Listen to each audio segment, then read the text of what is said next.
जावेद इकबाल जो अल्लामा डॉक्टर इकबाल के फ़र्जंद हैं, वो अल्लामा इकबाल की वफ़ात जब हुई उसके मुतल्लिक़ लिखते हैं कि सुबह अज़ान हो चुकी थी, अली बख्श साथ बैठा था, दिल को पकड़ा अल्लामा इकबाल ने और कहा कि यहाँ तकलीफ़ हुई है। अली बख्श ने गोद में ले लिया और अल्लामा इकबाल ने या अल्लाह कहा और खालिक हकीकी से जा मिले। अली बख्श जो 40 तकरीबन साल तक अल्लामा इकबाल की खिदमत करता रहा, उसका मुलाजिम, वो धाड़े मार मार कर रोने लगा।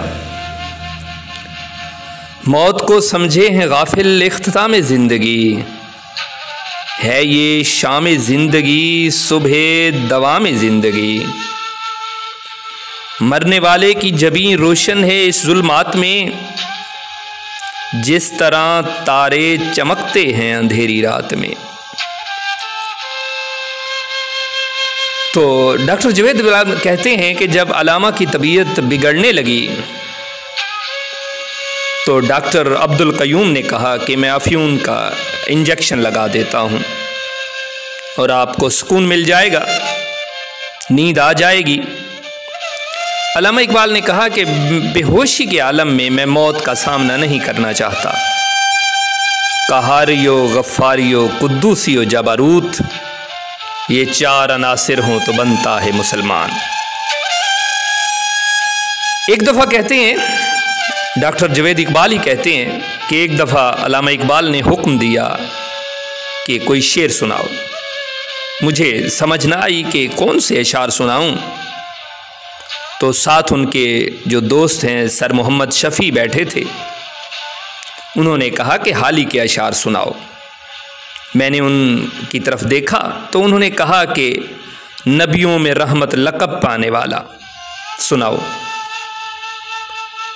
उसने इतना ही कहा था कि अल्लामा इकबाल ज़ारो कतार रोना शुरू कर दिया और फिर मैंने वो अशार सुनाए और उनकी आँखें नम रहीं, आँखों से आंसू जारी रहे।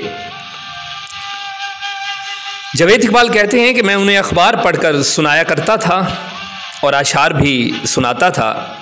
बड़े संजीदा किस्म के बाप थे।